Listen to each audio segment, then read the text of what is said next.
And we're live here on Facebook. We'd like to welcome those listening in podcast land and also those on YouTube. Rich, say hello to everybody.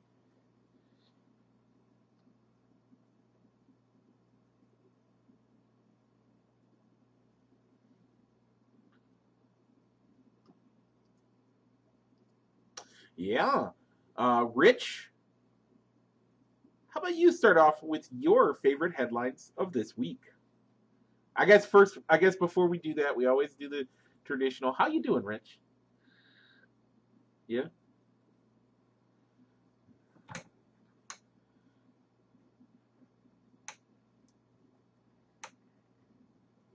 Wow.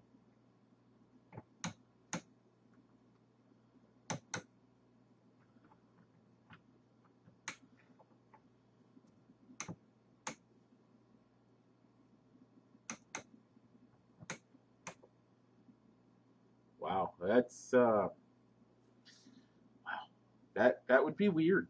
I I don't think I've missed a day in the office, but maybe one or two since the whole thing happened. But you know, it's been a kind of crazy week.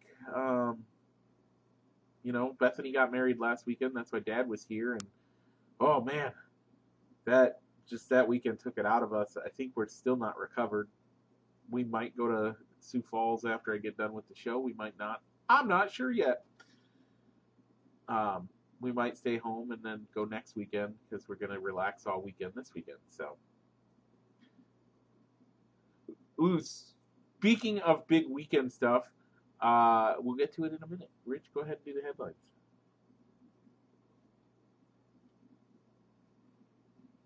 Do we have to? There you go, folks. Title headline. Now you know.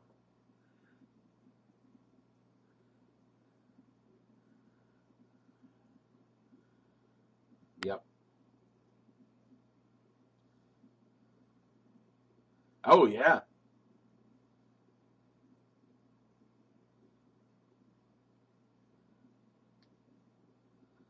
Yep.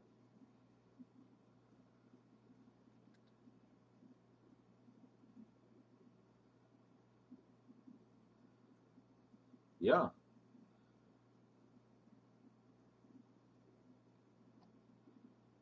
Well, we got our normal weekly pick'ems for or for the NFL, and we got some quick hits we'll hit you with. Plus, we'll sprinkle on some other stuff in there when we talk about the NFL. All that and more. But first, Rich, give us the shout.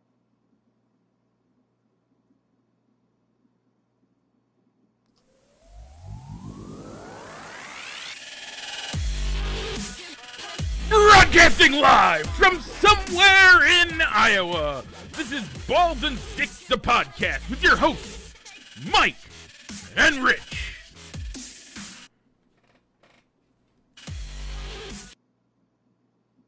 Okay, and we're back. Okay, folks.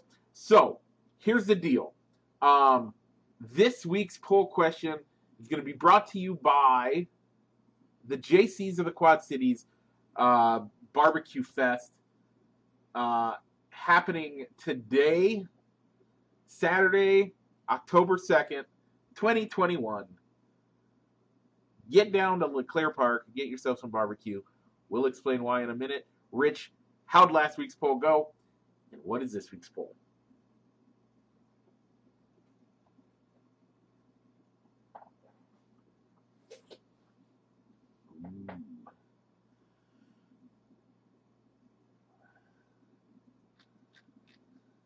I'm pretty sure I went bratwurst, but I'm not 100%. Oh, okay.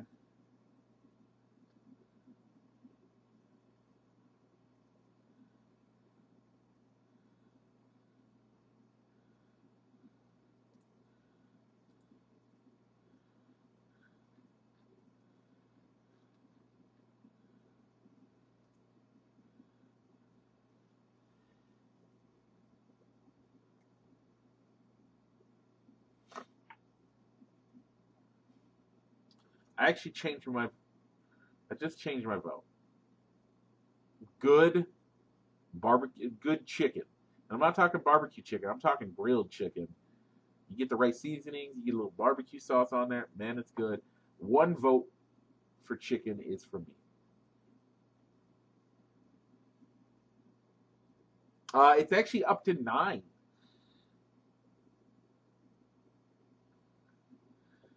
Yep, it's okay.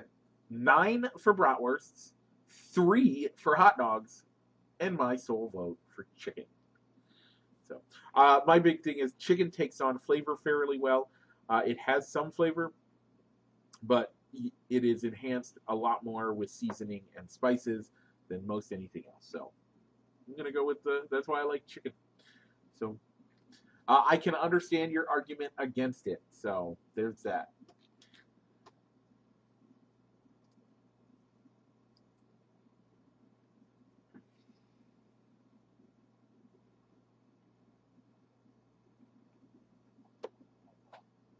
Yeah, that's a big problem.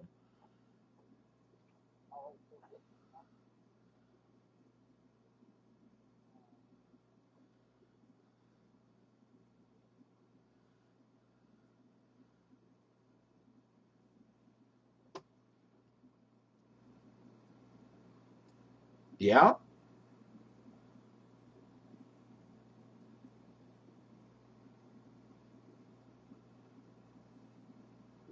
Okay.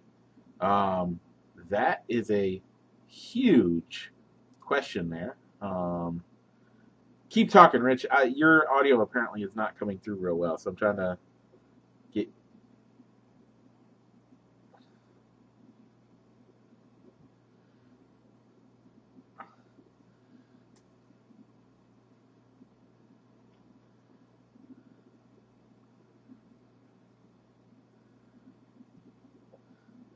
I mean, I was a member of the JCs for 10 years almost.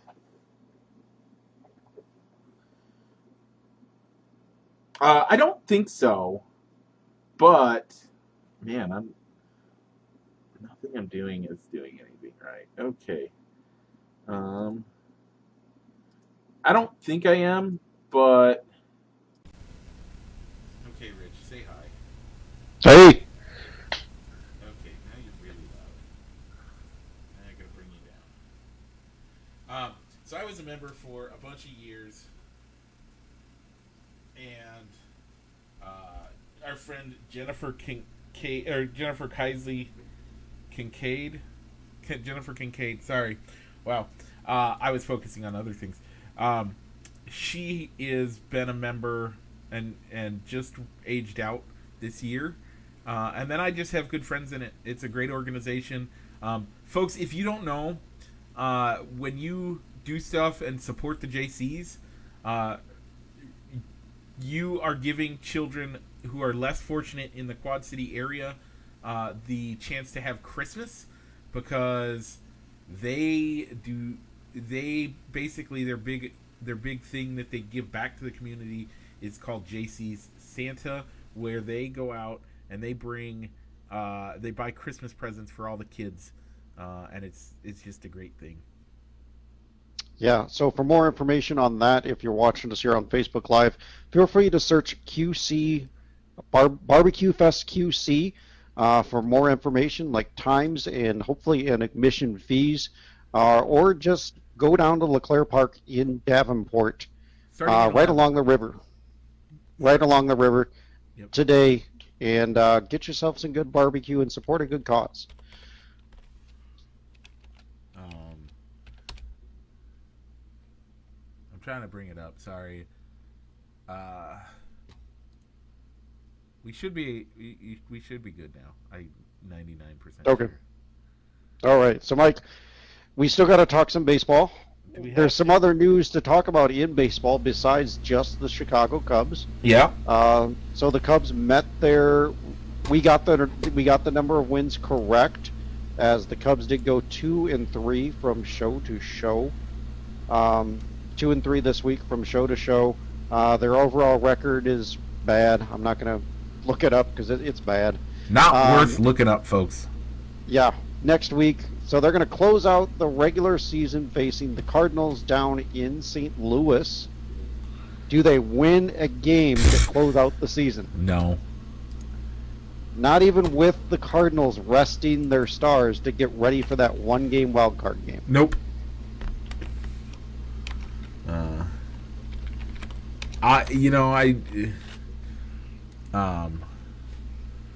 I'm sorry. The event is called Barbie QC. Barbie QC. Check it out. No, I don't think they're gonna win it. Any games with the Cubs. They are not a great team. Even when the Cubs are playing the Cardinals are playing their lesser guys, the Cardinals are a better team than the Cubs. Yeah, I mean, you got to admit, did they get a 17-game winning streak to get themselves back to secure the second wild card? Yeah, That's really quite impressive because, think back to July. Everybody was kind of scratching their heads on why they added at the trade deadline when they were even behind the Cubs at the time, who chose to sell everything off, tear it down. And look at them now. I totally agree. I think that the Cubs are the hottest team, or the Cardinals are the hottest team in baseball. We're gonna try to do a preview show. If nothing more, I'll give Rich my picks if I can't make it, either Saturday or Monday, or Sunday or Monday after the games are done. We'll get together and give our picks for the playoffs and what we think is going to happen. That's a scary team to go against at all the rest of the year. It is. I mean, if you're a 100-win team like the Giants or the Dodgers, they have to face them in that one-game playoff. Yes, St. Louis is having to travel halfway across the country to go out to California. But it kind of even complicates it a little bit more for those two teams if they have to play a tiebreaker game on Monday before having to play the Cardinals on Tuesday for the wild card. Yeah, it's really a disadvantage. Yep. For those two teams with as great as they've been doing this year. But as Mike said, we're going to try and do a playoff preview show where we give you our predictions. Hopefully on either Sunday or Monday before the wild card games, just because there is so much still to be decided with two regular season games decided. We still don't know who the two American League wild card teams are going to be, because the Yankees are only one game up for wild card number 1, and the Blue Jays and the Mariners, of all teams. The Mariners are only a game back for getting into wild card 1 or even wild card 2. Yeah. And the Yankees could be fighting for it, because the Yankees or Boston could both be knocked out depending on what happens in their series, because they're playing each other. Yep. And then, of course, the National League West is undecided, and the wild card is still undecided because the Giants and the Dodgers are so close to each other in the standings. I mean, St. Louis knows they're going to California. They just don't know if they're going to Southern California or Northern California. Pretty much. So, okay. Pretty much. Beyond that, though, folks, we have tons more to talk about in baseball. Tampa Bay Rays announced this week that they're going to split some of their home games with Montreal. They could. Was it the 2022 or the 2023 season? That's the one I don't remember. I think that they do. I think that they actually have a lease. Let me open up the story, because originally when I posted the story here in our outline, they were actually going to be putting a sign in left field talking about them potentially doing this. Well, I mean, do you blame them? To gain more revenue. They have been one of the teams, I mean, they're one of the best teams that we've seen in the major leagues over the last 5 years, right? Yeah. And their attendance is maybe it's the worst. They're in the bottom quarter. Yeah, amongst the playoff teams, they have the worst attendance. Yeah, I've read articles on how, yes, they call Tampa Bay, they're called the Tampa Bay Rays, but they play in St. Petersburg. Yep. And the stadium is just in a bad location for where they are, and it doesn't help that it's a dome. So you can't take advantage of the nice Florida weather in the summer months when people want to be outside. Yeah, but it's also in the summer months out there, it's going to be 100 billion degrees. I would want the dome. I don't want 90 plus degree weather with a heat index of 100 and burn your face off. That's why I live in the north, Rich. Okay. So the lease at the Trop goes through 2027. Okay. So this may not be for several years, but the fact that they were going to advertise that, hey, this could be a possibility during the playoffs is what made it a story. Yeah. As there's still kind of some hurdles to clear, as the plan, I think their plan calls for them building 2 brand new ballparks, one in Tampa, one in Montreal, and basically Montreal gets the summer months and Tampa Bay gets the earlier months when it's much warmer to play outdoors in Florida as opposed to Montreal. So I don't know what would happen. So in this theory, I don't know what would happen if the Rays or the Des Rayons made the playoffs. I don't know how they would determine where the playoff games are held, or what. I mean, well, and in the article, there's a quote that says, "My priority remains the same. I'm committed to keeping baseball in Tampa Bay for generations to come. I believe this concept is worthy of serious exploration." That's from the Rays principal owner, Stu Sternberg. Yeah, I mean, if you're not making money with stadium sales, look elsewhere, because Montreal will support it. Oh yeah, I think Montreal totally will support it, but will it backfire on the Tampa front if you're still wanting to keep a footprint in Tampa? Will the fans show up for a team that they know they're only going to get to see in potentially April, May, and maybe in September? Yeah, I'm not sure. I don't like the concept of splitting the team between 2 cities. Yeah, I think the split concept is probably the worst one out there. They should be looking towards doing what they do and stay in Tampa. The Rays need to do something, though. Oh yeah, they need to drum up business, and it's crazy. They do. I mean, from my understanding, they regularly do like giveaways and stuff like that, and have promotional days and blah blah blah, and they have terrible attendance. The Cubs, your promotion is that you're at Wrigley Field. Yeah, well, they still do the traditional promotions, but they don't do the promotions to get people to the ballpark. You may get a hat. They do promotions. You'll get a magnetic opening week. You'll get a magnetic schedule. You may get a hat. Like Veterans Day, all veterans will get a hat. Like, it's dumb stuff that they do bobbleheads just like any other team does.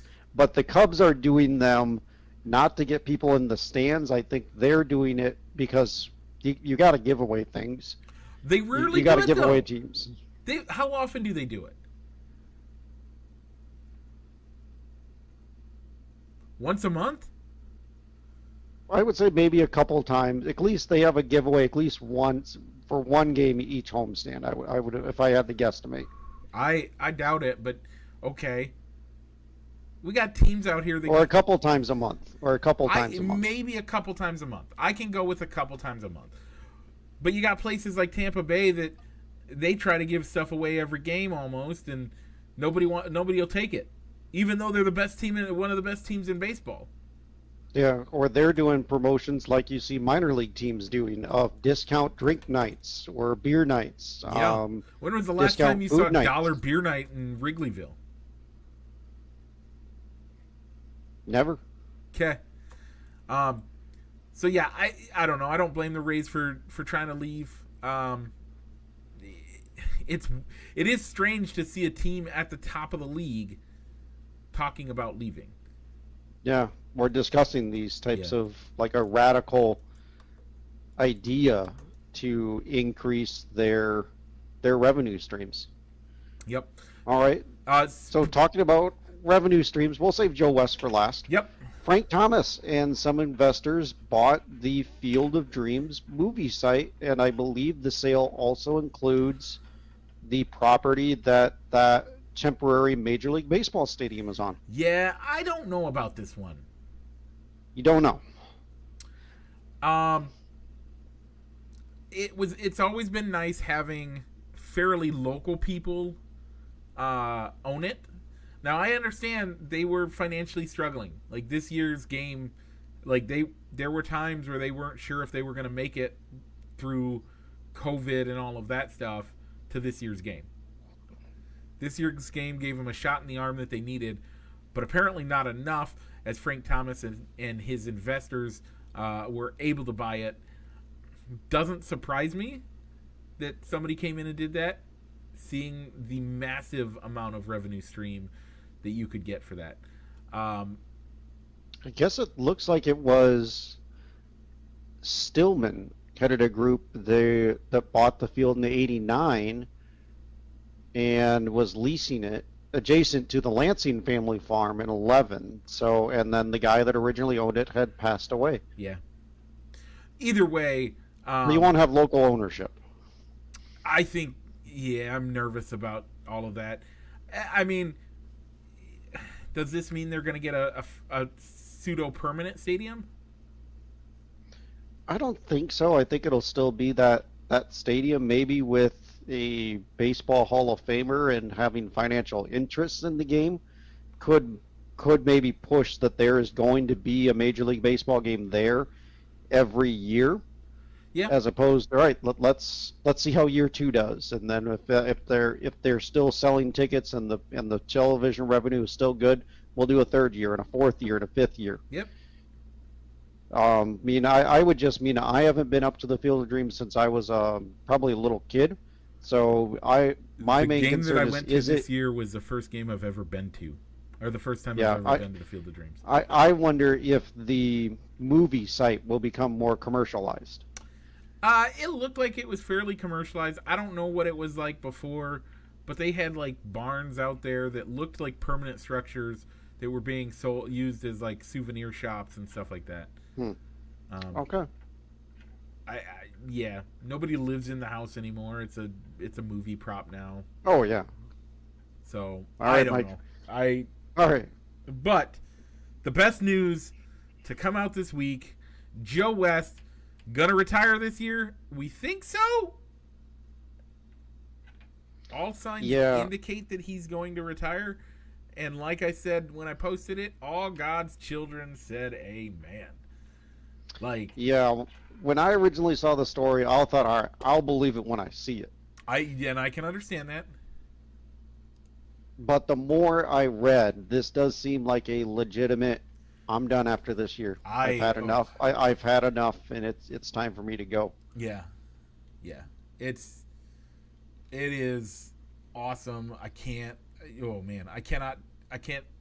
speak how good this is for baseball. Let me get to, I shared it on my page, and when I did, we got quite a few comments on it, so I will read those comments for you. So first, Alex Ortega posted on there a praise the Lord as Bart Simpson dances around at the dinner table. I said, if you go to my Balls and Sticks page, I commented, and all God children's rejoice, to which he liked it and said, now we need, I'm going to make it so that it reads better, but now we need Angel Hernandez out too. If you are as much of a fan, or if the fans know your name, an umpire's name, it's probably not a good thing. I can agree with that with some caveat. In baseball, I would say that's an accurate statement. I mean, in the NFL, now that we have the explanations, I think there are household names in the NFL because of Ed Hockley having to come up and give a explanation and all that stuff. So I would disagree somewhat, but also agree somewhat all at the same time. But most of the time with the baseball umpires, you're knowing their name because they're of the bad parts. Oh yeah, the bad parts. Not 100%. that, man, he called a great game today or didn't stretch the strike zone. It's about how they are negatively impacting the game with affecting their strike zone, implementing their version of the strike zone. Well, Rich, when you and I were going to games fairly regularly, and we didn't have wives, and we didn't have real lives other than baseball, and when the concept of this show started, we knew a lot of the umpires. Why? Because I watched half, if not 3/4 of the games, because you could watch it on over-the-air TV, and you didn't have to have marquee network. And the other half of the game, and I would just regularly just sit down to watch a baseball game. Didn't matter if it was the Cubs. It didn't matter. I watched every Saturday baseball game as long as I wasn't in Chicago. I knew who they were. Why? Because I was a stupid, ridiculous, obsessed baseball fan. It's okay for those guys to know the names. Why? Because you always announce it. They have their numbers. You write them down in your scorebook. Right? Yeah. But outside of people like that, like us back then, I would say even now we've calmed down a little bit. I don't watch nearly as much baseball as I used to. Part of it's because the Cubs are on the marquee network. Part of it's because I have a wife and a baby that I have to take care of and make sure they're okay. So because of that, I don't know their names as well. But I would say, in general, in baseball, knowing an umpire's name is probably the worst offense you can make as an umpire. So. Yeah. I mean, I remember, I think I remember reading a story earlier this year about Joe West, to where it was a kid made his major league debut, Steckman to the plate, and Joe West called timeout. Batter had to step out of the batter's box, and Joe West told him, "Hey kid, when it's your first plate appearance, you stop and say hello to me." And then he resumed the game.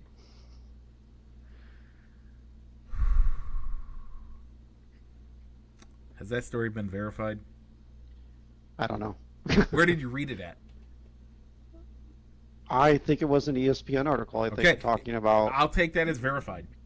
If they're willing to publish that, I'll take it as verified. Would that surprise you of an umpire, him wanting to? Nope. Hey, you need to say hello to me before you step into your first plate appearance. Nope.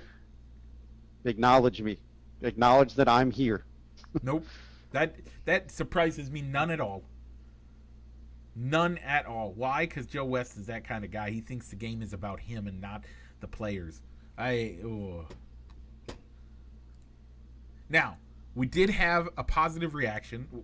When I say positive, I mean in support of Joe West.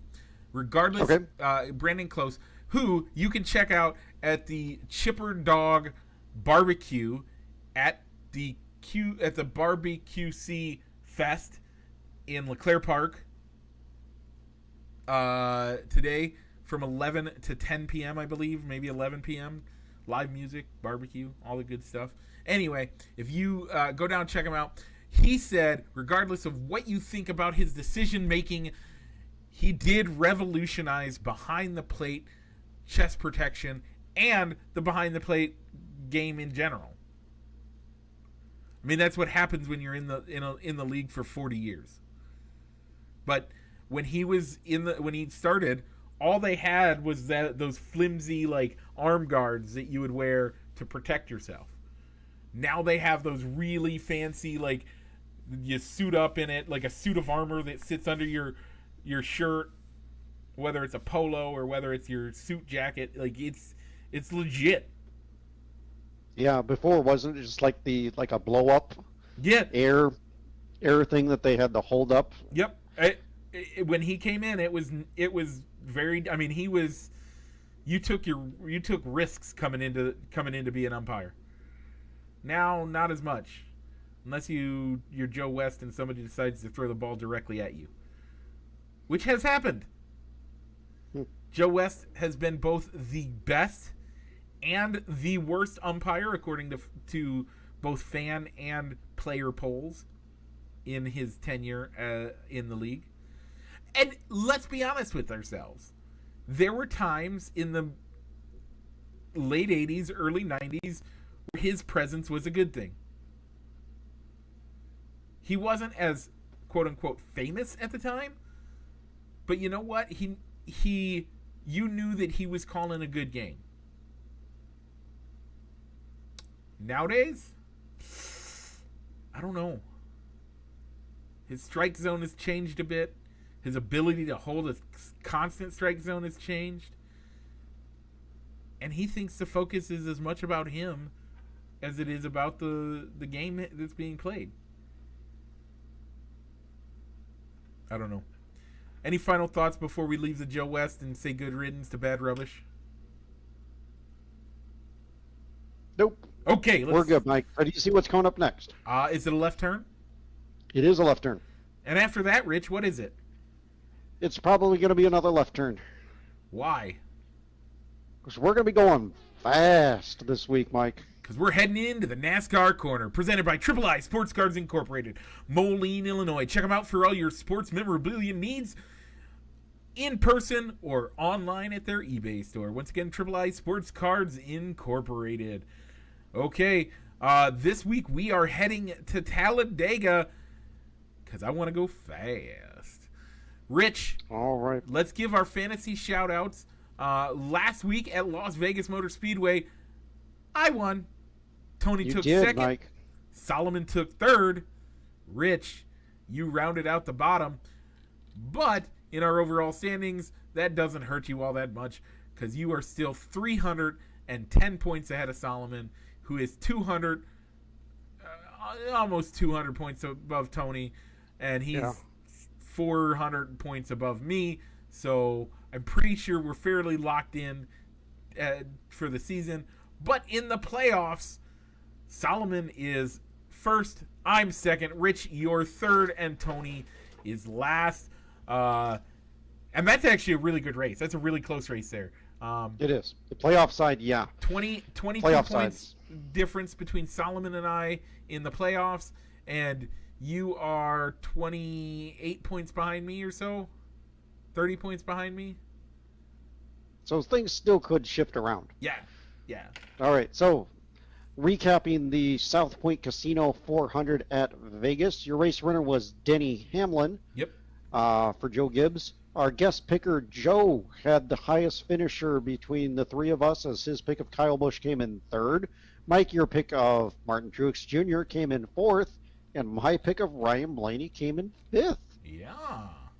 On the non-playoff side, yours and Joe's pick of Kurt Busch came in eighth, and my pick of Austin Dillon came in 13th.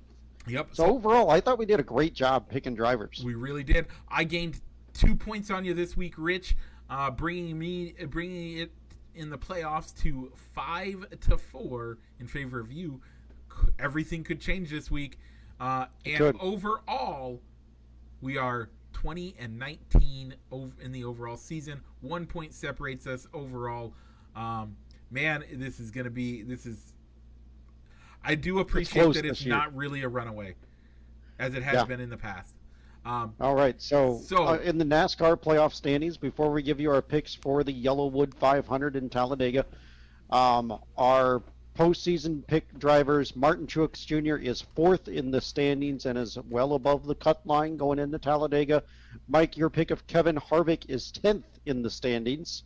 So pending the results of Talladega and the Charlotte Roval, he is below the cut line to get to the next round. That's a scary thought, but we'll see. We'll see what happens. All right, Mike. So they're going to be going fast. Yellowwood 500 out in Talladega. Rich, you won. I'm going to do your picks. Well, first I'm going to say Rich. Rich, as we do every time we're at Talladega or Daytona, who's going to win this race? The track. Yep. Why? Because every year, every time they race here, there is big wrecks and causing issues, and Look for that to jumble up your playoffs, which it could. I am picking Kevin Harvick as my race winner this week. If he pulls that off, guaranteed into the next spot in the playoffs. Rich, who you taking for your playoff driver? I'm going to go with Ryan Blaney again. Okay. I think Team Penske usually does well at this track, and That's so 2 I weeks think in a the row we Fords. picked Ryan Blaney. I know. I'm going to go with him. Okay. Ryan Blaney, And non-playoff driver, Mike. non-playoff driver. In honor of an article I read this morning, Chase Briscoe, who is racing with a heavy heart this week, he lost the guy that when he got into the ARCA series kind of became his mentor in the racing world, and so he's racing to win for somebody. And when you pin that on somebody, a lot of times you do something with it. We're going to go with Chase Briscoe this week. All right, I'm going to go with Tyler Reddick. He's been racing really well since he's been eliminated from the playoffs. Yep. And he usually does pretty well at the super speedways, too. Yep. Now, all that is subject to a massive wreck that takes out 3/4 of the Exactly. field, and you never know what's going to happen. Rich, let the folks know when that race is going to happen and where. All right, you can catch that race at 1 o'clock over on NBC. So they're going to go up against the NFL. Wow, that's a bold move there.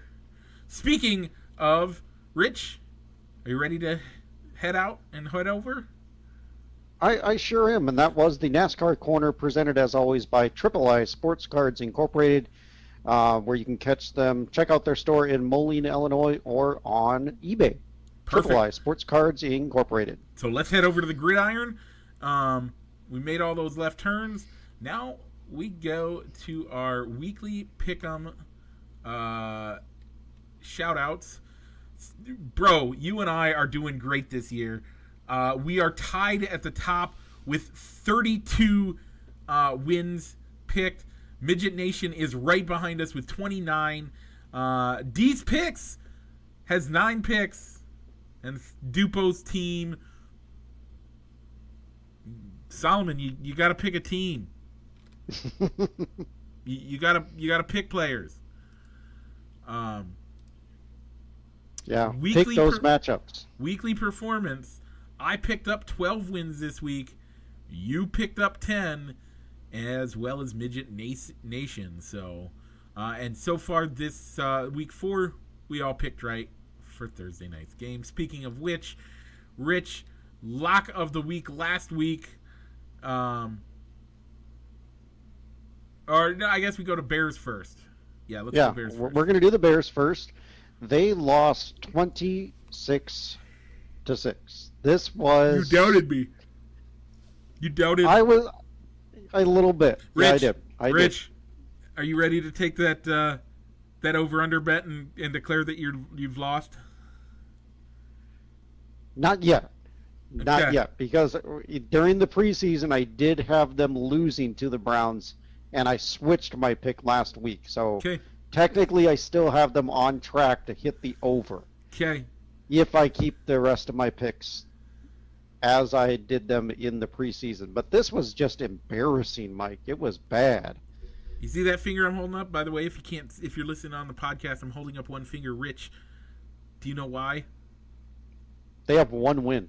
No. But also one total net passing yard. 1 total net passing yard, folks. Passing yards? How do you get 1 net passing yard? Well, that happens when you pass for 67 yards, but then your 9 sacks that Justin Fields took account for 66 negative yards.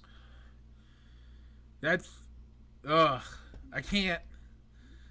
I mean, do you blame this on Matt Nagy for the game plan that he put together, or is the Browns defense that good that they just dominated a bad offensive line and maybe an overmatched Justin Fields, or is it a combination of the two? Well, what I said the Bears were going to do, which is what they should have done at the beginning of the year, I put this on Matt Nagy right now. You know that Justin Fields has not been ready. You know he's got to learn. He's got to get the speed that happens. Also, how terrible is our offensive line? It's bad. How long have we known that it's bad? We knew it was bad before we traded up 11 spots to get Justin Fields. We knew it was bad. We knew it was bad in 2006 when the Bears went to the Super Bowl, right? The Super Bowl. Yeah. We knew and it hasn't improved since. The names have changed. The quality hasn't. Why are you going to put a rookie out there? A guy that doesn't understand the speed of and pace of his game yet? The NFL game is, yes, Justin Fields played big games, but none of his opponents. So here's the deal, folks. 1% of high school kids play at an elite level in college. Justin Fields was one of those guys, right? Yes. Of that, 0.5% make their way into the NFL. 0.5, 0.5%. So that means the likelihood that you faced a team whose defense was half, a quarter, a third. I'm sorry, half, 3/4, 2/3, or 3/4 as fast as these guys, it's probably slim to none. Everybody talks about that Nick Saban's Alabama team could play one of these, could play the Browns, or could play, probably they're going to say the Bears this year, or the Jets. Let's be honest, folks. The players that are playing in the NFL, even on the worst teams, are faster than 99.5% of the players in college. This is a boy who jumped in to play against men and hadn't gotten an understanding yet. We needed to let Justin Fields learn the speed of the game. You can learn it on the sidelines. You can learn it coming in once in a while for trick plays, if you will. But you're not gonna learn it when you're sitting on your ass behind your linemen who are looking around like, well, I can't guard that guy. He's too big for me. It's embarrassing. I tried. I got beaten.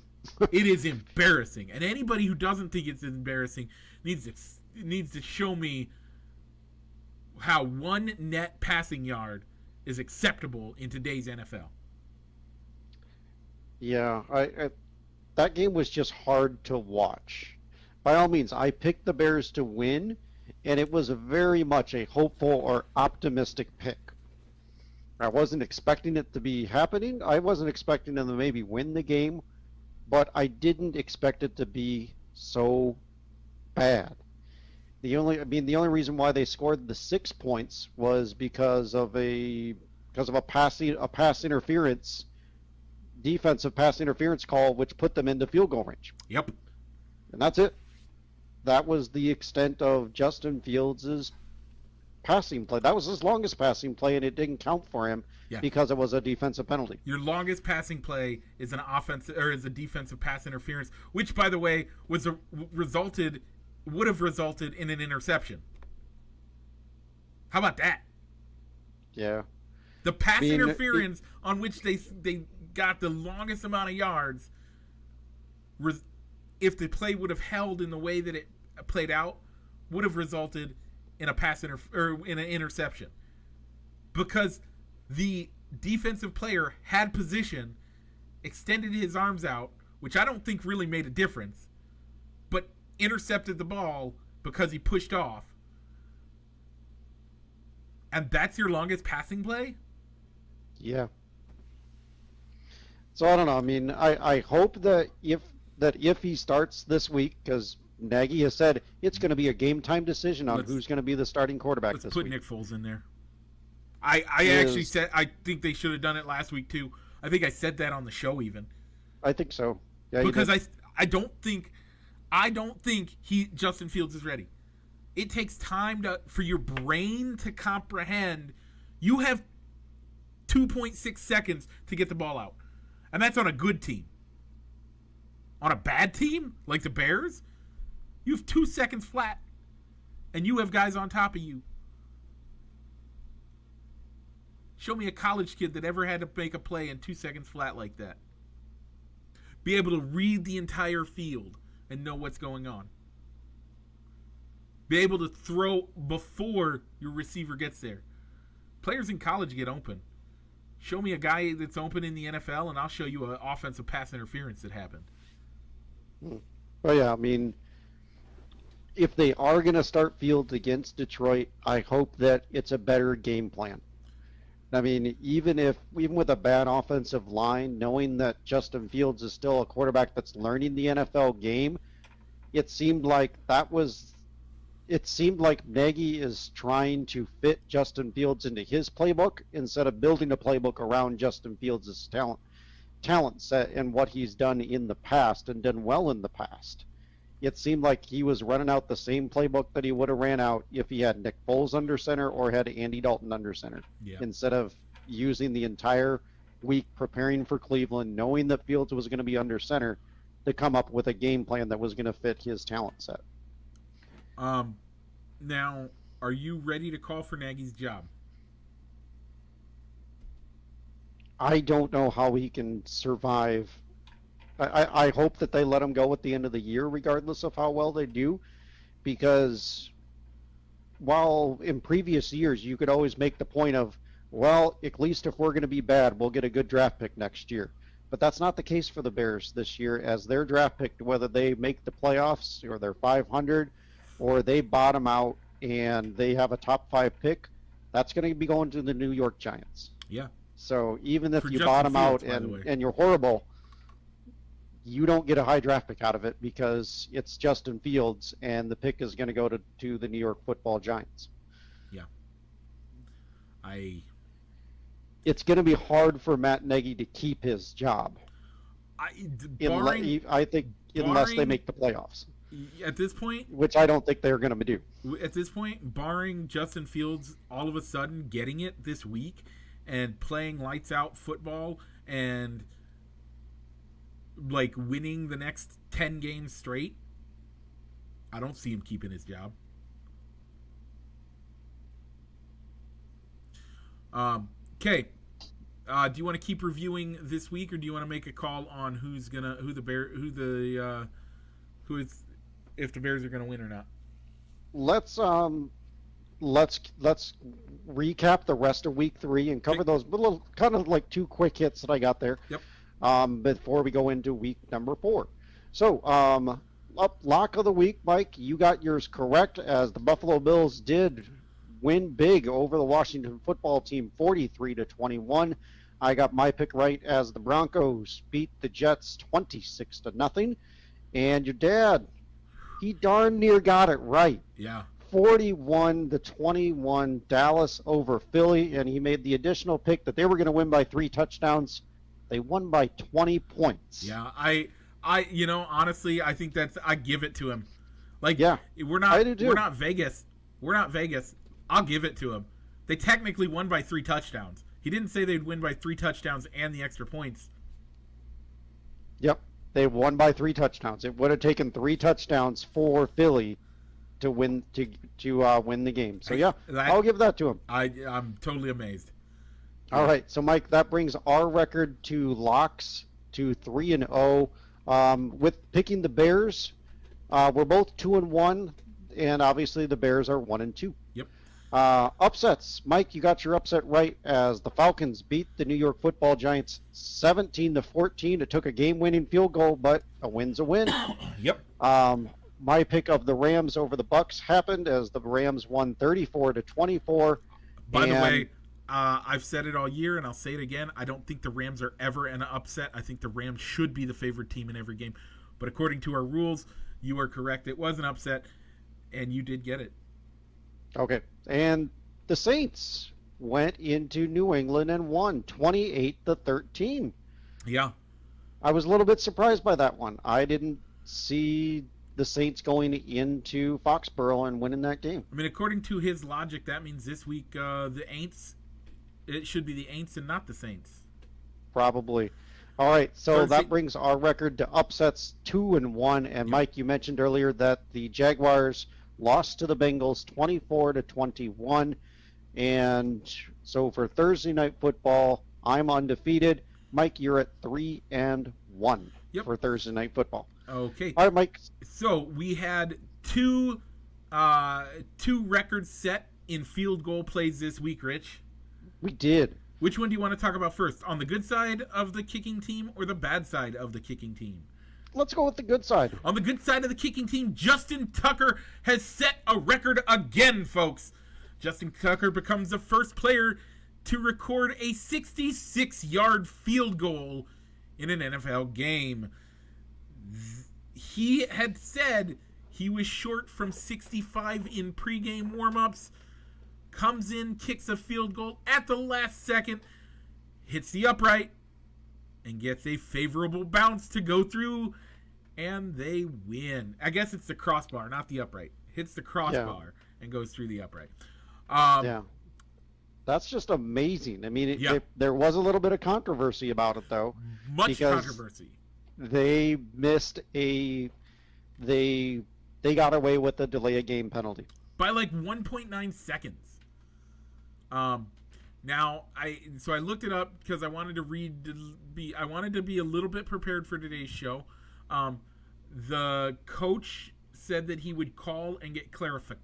So apparently, what's the guy's name in Detroit again? Dan Campbell. Yeah, that guy.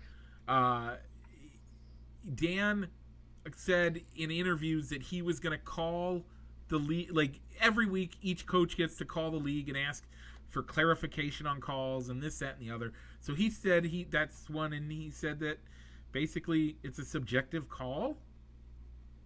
Really? Yeah, because what has to happen, and then again, if you don't know, in the NFL, a delay of game call. So what has to happen?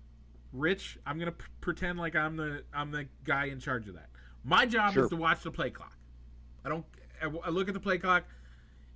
Once the ball is snapped, I then start looking at the game. But I'm watching the play clock, okay? All I do is watch the play clock. 3, 2, 1. Now, at that point, I have to then, I look, it hits 0. I have to wait till it hits 0. Then I have to look at the ball, see if it's being snapped. If it's in the process of being snapped, you're okay. If it's not, you're not okay. Now, theoretically, that should only take a second or like half a second, maybe less. But apparently in this case, it took 1.9 seconds for the ball to get snapped. Yeah. But because of the way that the rule is played, they have to let they have to. I mean, there's no way to reverse it at this point. But if the delay of game gets called, if the delay of game gets called, that pushes them back 5 yards, makes it a 71-yard field goal. They're not going to go for a 71-yard field goal. They're going to go for a Hail Mary at best. Now, it's the Detroit Lions. Knowing them and their luck, they probably make it. But that's okay. Justin Tucker kicks a 66-yard field goal. That man deserves beer or something. I don't know what he wants, but a break from you don't know. So did you hear what Harbaugh had to say about his field goal range with their game being in Denver this week? No. I don't know what his range is for this week. We're playing in the Mile High City, so is he gonna go and set a new record this week? That'd be. I hope that happens. That would be so awesome. Okay. All right. Rich, on the other end, other end of the spectrum, a field goal gone wrong. Yeah, the one thing that went well for the Jaguars this week, Jamal Agnew returned a missed field goal 109 yards, setting a new NFL record, breaking Devin Hester's record. Yeah. Wow. You don't see the missed field goal returns happening very often, Mike. But if you obviously listen to pundits when you can, right? You listen to ESPN radio while you drive, probably, or Dan Patrick or something like that. The key to that one though is, and this is where I think it makes a world of difference. Who on the kicking side is designed to be a tackler? Nobody. Right. You have blockers. You have great blockers. You have a third string quarterback or a punter. Or the punter, yeah. That's it. You might have some tight ends out there blocking at the end of the line, but those are also backup tight ends. Yeah. So you generally don't have anybody out there that practices tackling drills on a regular basis. Whereas you put your returner in, and his goal is to break tackles. I'm not surprised. I'm surprised it doesn't happen more often. But good job, Jamar Agnew, on making your 109-yard record-setting. The Jaguars set a record for the longest touchdown ever in a season that they may not win a single game. That's right. They may not win a single game. All right, Mike. So let's go into week 4. Give them our picks. Bum. All right. Lions are coming into Chicago to face the Bears. Are the Bears going to win or lose? I think they can win this week. I really do think this week it will be a win. I'm going to give them a win, too, regardless of who's under center. I'm pretty sure that was part of my predictions, blah, blah, blah. It was that you did have this as a win in your preseason, so you are not. Neither of us are changing our pick for week 4. Rich, all right, Mike. It's an odd week. Who do you have for the lock of the week? Even week, but I'm gonna take an easy one, and I'm gonna go with the Bills over the Houston Texans. Ooh, I might have found one that might be slightly easier than that one. I picked the Texans over the Jets. Titans over the Jets. Okay. Upset of the week, Rich. I like them. It's not a confident one, but I'm going with my gut here because I also have a lot of Panthers on my fantasy football team, so I'm going to go with the Panthers over the Cowboys. Ooh, I'm going to pick I don't like that pick. I think the Cowboys and we're not. I don't think we're going to get to our power rankings unless we do a real quick drive-by of them. I think we can. Okay. We can get it. But the Cowboys are doing great this year. I don't like that pick, but I do like the Vikings over the Browns. The Vikings, they have a better team than what they've been playing. Rich, Thursday Night Football, Rams, Seattle. Who do you like? Rams. Okay, let's hit our real quick. We're going to do a quick flyby on our power rankings. 1 through 10 power rankings have your Tampa Bay Buccaneers. Who do you have at number 1, Rich? My number 1 team, the LA Rams. I agree. The LA Rams are the hot team right now. Number 2, Buffalo Bills, according to the power rankings. Who do you have, Rich? I went with the Bucs. I went with the Bucs as well. Number 3, they have the Los Angeles Rams. I went with the Buffalo Bills here. Man, Rich, you and I are lining up like a pair of one-brain men or something. I don't know. I was trying to make a joke out of that. It didn't work. Oh, okay. Yeah, I agree. The Buffalo Bills. Number 4, I have the Arizona Cardinals. I went with the Cardinals as well. And they put them at 4. Surprisingly enough, the ELO rankings that we talked about last week still has them at 9. Number 5, I have the Green Bay Packers. Man, Mike, there really isn't much topic. There really isn't much debate here this week. Nope. Even if we don't have time for it. I went with the Packers as well. Okay. My number 6 team, I went with the Vegas Raiders. Rich, were you reading my power rankings this week? I don't know, Mike. It's certainly this is looking who I like got that. at number 6. Legitimately, folks, I don't know how Rich does his, but I print out an alphabetical list of the teams, and then I just go from there. And put my rankings on them. That's how I do it. I don't know how Rich does it. I have other factors. I have the factors that I have in place, but I don't look at Rich's at all. This is very surprising that we have gone this. It's going to keep going, Mike. What? Are we at number it's 7 gonna keep with the going. Baltimore Ravens? We're at number 7. I put the Ravens as well. I guess it's going to keep going because number 8, I have the Chargers. I got the Bolts too. Okay. Cleveland Browns, or I have the Kansas City Chiefs at number 9. I put the Cleveland Browns at number 9. Ooh. Okay. I have the Cleveland Browns at 10. That's where I went with the Chiefs. Okay. Well, that's not far off. Number 11, I have the San Francisco 49ers. I gave this spot to the Dallas Cowboys, and I put the 49ers at 12, so we basically flipped those two teams. Yeah, and that's, I guess we're going to go, the next pick for you is my biggest split, I believe, of the week. I don't know, maybe. No, I guess the Vikings, whatever. Either way, yeah. five. I put the undefeated Panthers here at 13. No, I couldn't put the Panthers there. They go to 18. Where the New Orleans Saints go to 13. Let's go to our bottom 5. Rich, oh man, our bottom 5, probably we have the same teams in it. No, we don't. In fact, we don't. We don't. So at 32, I have the Jets. Same. 31, I have the Giants. I put the Jaguars here. Okay. I put the Jaguars at 30th. I put the Giants at 30. The 29th is the Houston Texans. I didn't put the Texans that low. I went with the Detroit Lions at my 20 in the 29th hole. Okay. And then 28, I have the Detroit Lions. Here's where I rank the Chicago Bears. And I rank the Chicago Bears at 26. That rounds up. Okay. So we're not that far off. Yeah, we're not that far off. We really aren't. This week we lined up quite well on most things. Some of the ones in the middle we'll talk about. We don't have much. We don't have enough time to talk about. But yeah. Okay. Rich. I think we're gonna have to skip most of it. We'll talk. I think we can talk the other 3 comments next week.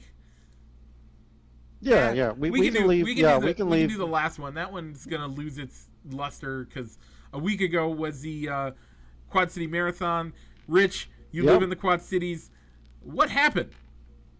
Well, I guess the first 2 finishers, which were Kenyans, they got led down the wrong. They took a wrong turn on the marathon by following the spotter, the bicyclist that was their guide for the front runners, and they took a wrong turn, and the guy that was in 3rd place finished first and got the prize money and the title of winner of the Quad City Marathon. Wow, that's a slightly disturbing thing to have happen if you're one of those 2 guys.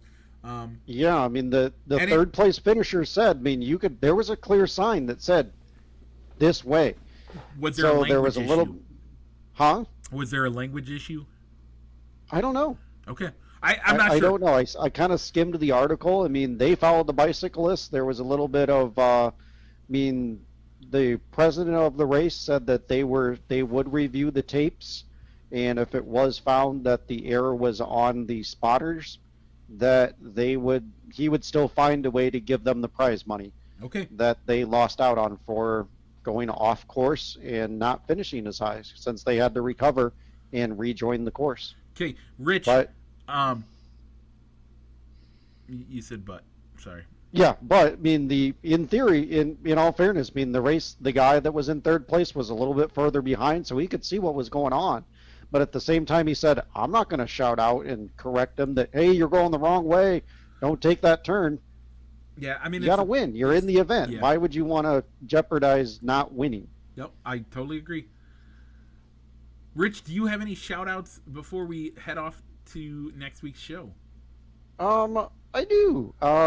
It's my wife's birthday on next Thursday, so I'm going to do a double shout-out. One before the birthday, one after the birthday. Wives get double shout-outs. I think that's a fair... Huh? Wives get double shout-outs. I think that's a fair assessment. Yeah, so happy birthday, Amy. Looking forward to getting to hang out with you and the family next weekend. We're going to try and go see the new James Bond movie. Ooh. Yeah. I saw the last James Bond movie. I hadn't seen it yet. It was pretty good. Yeah, so I think all this week we're going to be watching the other Daniel Craig movies to prepare us for the newest one. Well, enjoy that. Have fun. Once again, folks, go down to LeClaire Park. Check out the JC's of the Quad Cities Barbecue C, and get yourself some barbecue. Hit up Chipper Dog Barbecue while you're down there. He's a Quad City native, making some amazing barbecue sauces. Check him out. Try some for yourself. Rich, hope you guys get a chance to get down there. If not, there's always good stuff going on in the Quad Cities. There's also live music down there, so all sorts of stuff you can do. Get down there. And we do, again, we found out we couldn't hear you at the early part of the show thanks to comment shout-outs from Sue Hart saying we can't hear Rich at all, and then we can hear Rich now. Thank you, Sue Hart. Mama, thanks for looking out for us. You always got our backs, even when we think we don't need it. God bless you, folks. See you next week.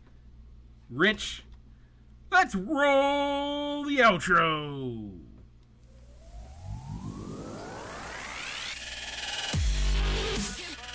Broadcasting live from somewhere in Iowa. This is Balls and Sticks, the podcast, with your hosts, Mike and Rich.